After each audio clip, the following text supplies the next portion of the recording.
Okay, everybody, welcome to the show. It's the Pederson's Farms Podcast, all about where food comes from. We're at the World Food Championship, so you're going to get some noise in the background. It's hopping in here, partly because this man is here.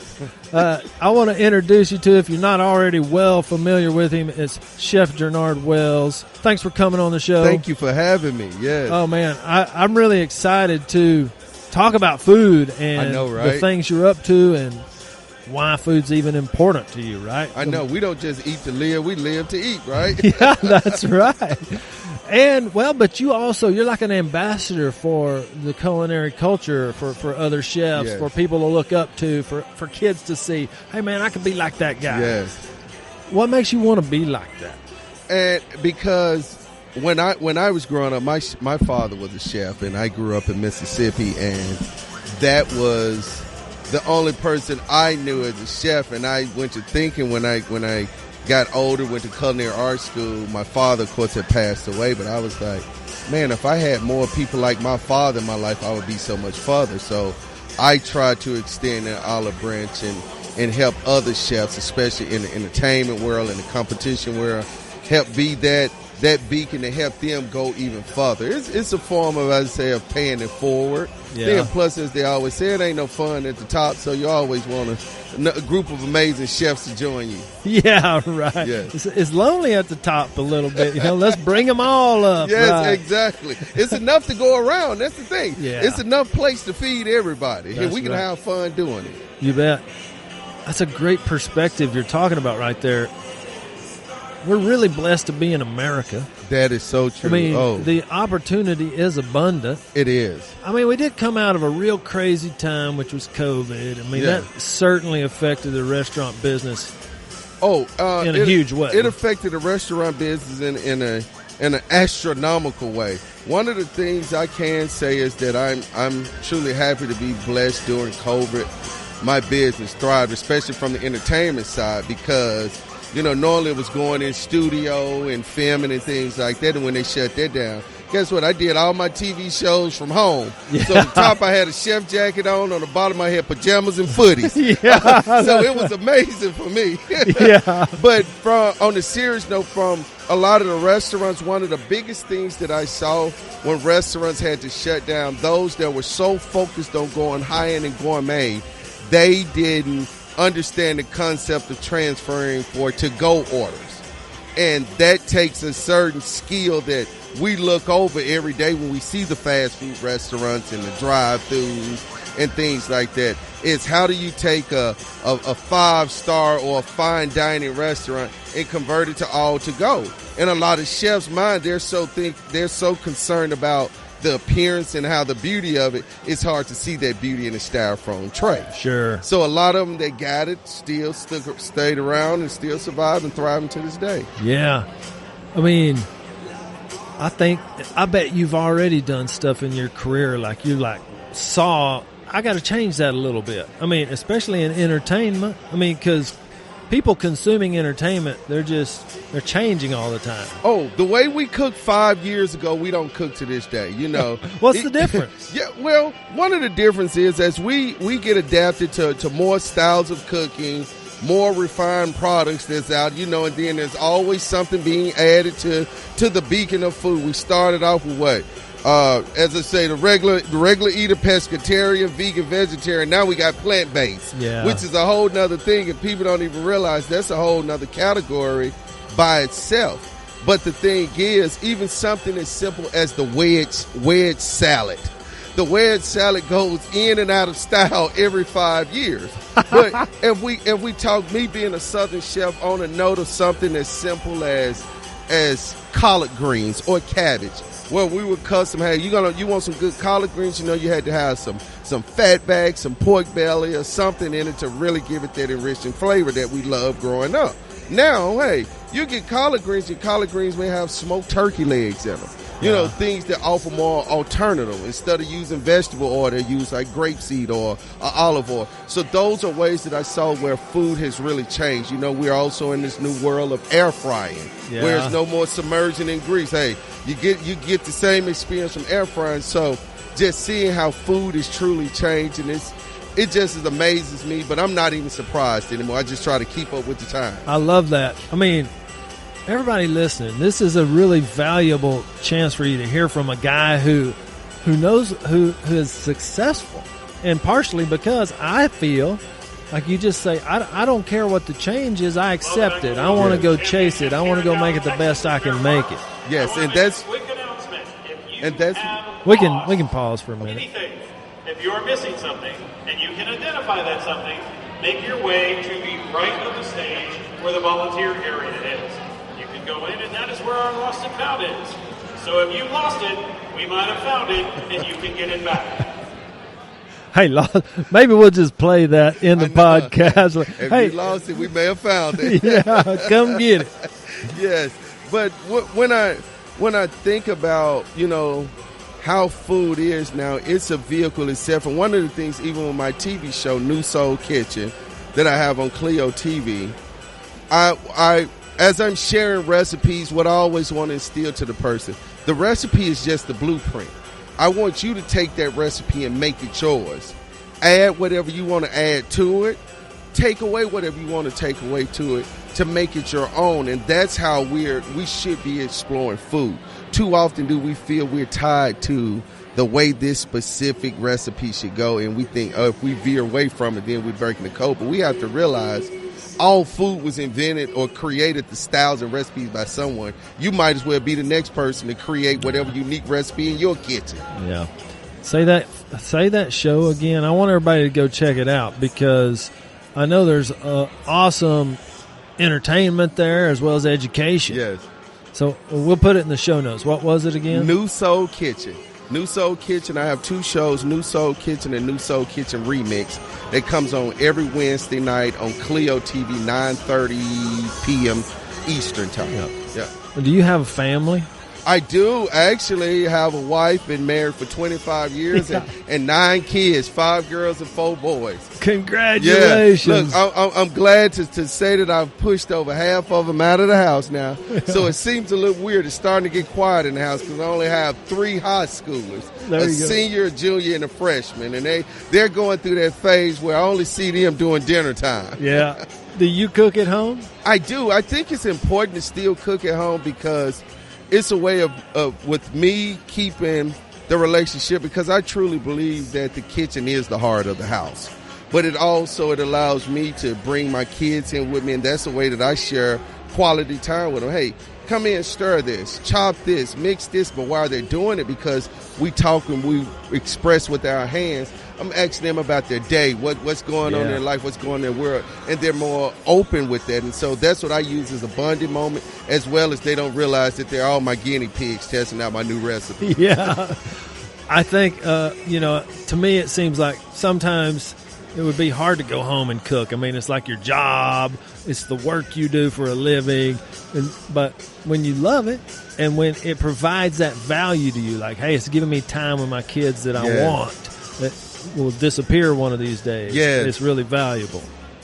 And that's one of the biggest things I try to strive to keep that connection. And that's what really allows me to keep that fire under me, is because I've taken my career and what I do to make a living, and I infuse it into my household, because we know, for one, eating is a part of life. Yeah. So if eating is a part of life, then how can I incorporate it in the day-to-day where I'm still doing what I love, I'm still working, honing my craft, but sharing it with my family and bringing them in. And I think that's one of the biggest joys. And I must say, I learned that from my father.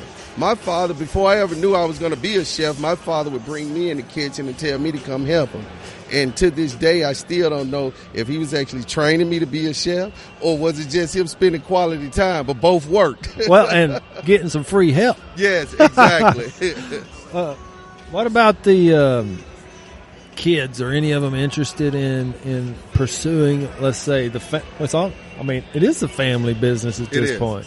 It is, because I also have a manufacturing company where we make a line of sauces and seasonings by the name of Haute Cuisine. But I have one chef. I have one that's in the restaurant industry, but on the business side of it. So that makes me happy, because I always say in this business, you need the best of both worlds. Yeah. You could be the best chef or the best cook in the kitchen, but if the business affairs in the front of the house is not in order, it will still crash and burn. So, and that's one of the things that I try to teach my kids, and I don't try to push what I love on them.